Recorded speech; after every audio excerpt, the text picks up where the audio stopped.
quicker explanation of the basic reciprocal function. This was done previously in a 13-minute video. I'll try to do this in 3 or 4. Okay, y equals 1 over x, that's your basic reciprocal function.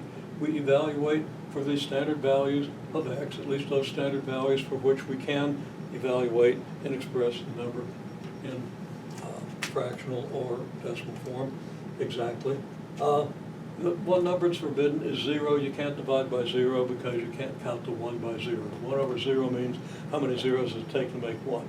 You can't make 1 out of zeros. You can't divide by 0. You can't make any number out of 0. Okay. Domain then is a set of x values, and you see them here, and you see them listed here. And I did have an error when I did that earlier.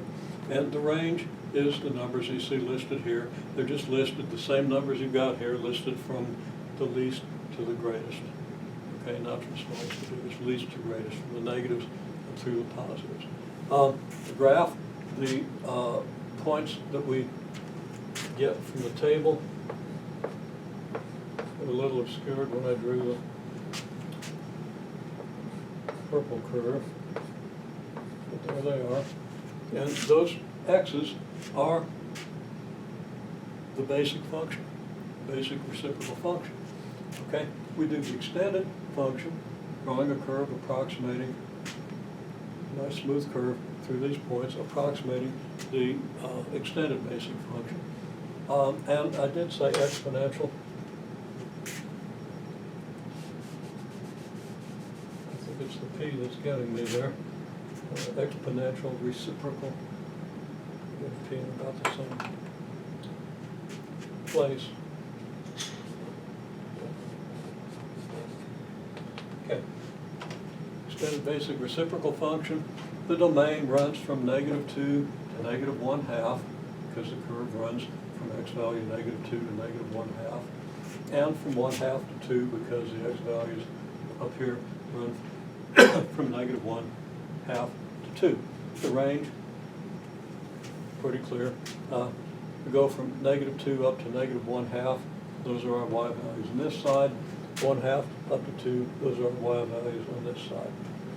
The complete basic reciprocal function has asymptotes at the x-axis because a big x gives you a small 1 over x, and bigger, if x is big enough, you get as close as you want to 0. And an asymptote to the positive y-axis over here, because the closer x gets to 0, the more of that number you need to make 1. So the y values get very big. Analogous on the other side, same argument, except of course with negative values. It tells us then that we have an asymptote at the negative x-axis and an asymptote at the negative y-axis. We never hit x equals, we never hit the x-axis, y can't equal 0. So the domain, well, okay, the domain is -infinity to 0, all the numbers up to 0, you can't use 0, divisions by zeros, undefined, and then all the numbers from 0 but not including 0 on to infinity. The range is -infinity to 0, we can't get a 0, there's no number we can divide into 1, it'll give us 0, so we can't get a 0 for the y value. But any other number we can get because of the way these vertical and horizontal asymptotes act. So we have the -infinity to 0, union 0 infinity here also.